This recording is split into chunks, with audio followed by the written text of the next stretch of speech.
Packende Begegnung. Sir Stirling Moss unterwegs im McLaren 722. Rasante Erinnerungen an eine bewegte Rennfahrerzeit. Mercedes-Benz und Sir Stirling Moss verbindet eine außergewöhnliche Freundschaft. Schon im Alter von 25 Jahren gewinnt der Brite in einem Mercedes-Benz 300 SLR mit der berühmten Startnummer 722 die Mille Miglia.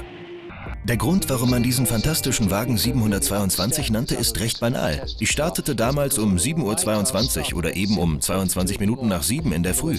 Exakt um diese Uhrzeit fiel die Startflagge in Brescia und das Rennen meines Lebens begann. Natürlich erinnere ich mich an jeden Moment der Mille Miglia 1955. Ich saß in einem Mercedes-Benz 300 SLR, dem vielleicht besten Rennwagen aller Zeiten. Ich meine, wir reden hier von einem 10-Stunden-Rennen, bei dem ich nur die beiden höchsten Gänge benutzt habe und eigentlich nur Vollgas gefahren bin. Da gab es keine Zurückhaltung, das war keine Kaffeefahrt. Die Mille Miglia war das Autorennen schlechthin. Es ging 1000 Meilen durch ganz Italien über holprige Straßen und über ganz normale Straßen und das bei einer Geschwindigkeit von bis zu 290 km/h. Glücklicherweise war ich damals noch ein wenig jünger und bei jedem Überholvorgang half mir mein steigender Adrenalinspiegel einfach draufzuhalten. Das waren ja über 700 Autos, die ich überholen musste. Klar lagen auch schon ein paar im Graben oder standen brennend auf der Straße, aber der Wagen war einfach wunderbar zu fahren. Nicht immer einfach, aber es hat sich wirklich gelohnt. Und noch heute scheint die Begeisterung des Briten für schnelle Autos und für den Motorsport ungebrochen. Motorsport hat sich in den letzten Jahren doch sehr verändert. Einer der Gründe, warum ich Rennfahrer werden wollte, war einfach die Gefahr. Mit 17 Jahren findest du die Idee, etwas Gefährliches zu tun, extrem mutig. Und das macht den ganzen Zauber eben aus. Ich war Rennfahrer, weil ich den Rennsport liebte und wegen der vielen hübschen Frauen. So ist das doch auch heute noch. Der Sport an sich ist eben ein ganz spezieller. Während all meiner Rennen habe ich zum Beispiel niemals einen Anschnallgurt angelegt. Bei uns war die Chance eines Feuerunfalls bei über 50% und da wollte man eben schnell aus dem Wagen raus. Dass das heute anders ist und die Rennfahrer sehr fest angegurtet sind, versteht sich von selbst. Zum Glück ist Motorsport mittlerweile eine der sichersten Sportarten und es ist schon beeindruckend, aus welchem Material die Rennwagen bestehen und welchem Aufprall sie standhalten können. Aber ich glaube auch, dass all diese Sicherheitsaspekte dem Motorsport-Flair etwas genommen haben.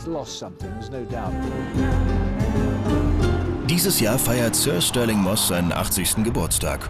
Und dass der Brite noch immer zügig unterwegs sein kann, bewies er bei einer Spritztour in einem Mercedes SLR McLaren Roadster 722S. Von Gebrechlichkeit weit entfernt bewegte die Rennfahrerlegende den 650 PS starken Sportwagen gekonnt um die Kurven.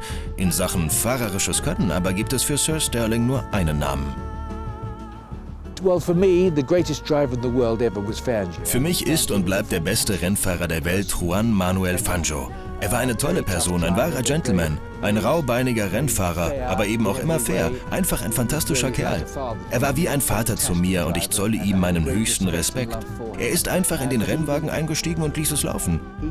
Er war halt ein Naturtalent, der mich auch gerne mal hinter sich herfahren ließ, damit ich etwas von seinem Fahrstil abschauen konnte. So einen Ausnahmefahrer gab es später nur noch einmal, mit Ayrton Senna, der leider auf solch tragische Weise verunglückt ist. Das Miteinander der Fahrer in meiner Ära war irgendwie anders. Ein gemeinsames Abendessen war da total normal. Das gibt es heute doch alles gar nicht mehr. Alles ist so kommerziell geworden, was ich sehr schade finde. Aber es ist immer noch ein großartiger Sport und einfach klasse, so professionelle Typen wie Vettel oder Lewis Hamilton zu sehen, die ja aus der Kart-Serie stammen, was für die Jungs nur gut sein kann. Natürlich hat sich der Motorsport in den letzten 50 Jahren sehr verändert. Doch für Sir Stirling Moss bleibt seine Rennfahrerzeit unvergesslich.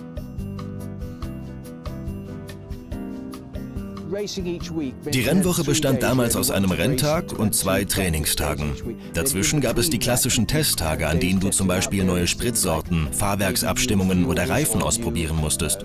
Somit war ich sehr viel mit meinem Rennwagen auf der Strecke unterwegs. Fitnessübungen habe ich deshalb keine gemacht, denn durch die wöchentlichen Einsätze war ich schon fit genug. Und ein 3-Stunden-Rennen hat einem genug abverlangt. Das war dann quasi wie ein Fitnesstraining. Abseits der Rennstrecke konnte ich machen, was ich wollte, solange ich immer pünktlich zum Training Training oder zum Rennen erschienen bin.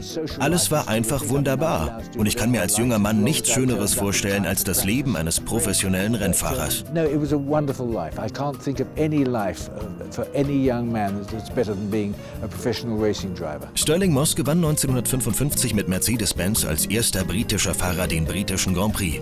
Im gleichen Jahr siegte er in der Rekordzeit von 10 Stunden, 7 Minuten und 48 Sekunden bei der Mille Miglia. Ein Rekord, der nie mehr gebrochen wurde und Moss zur lebenden Motorsportlegende macht.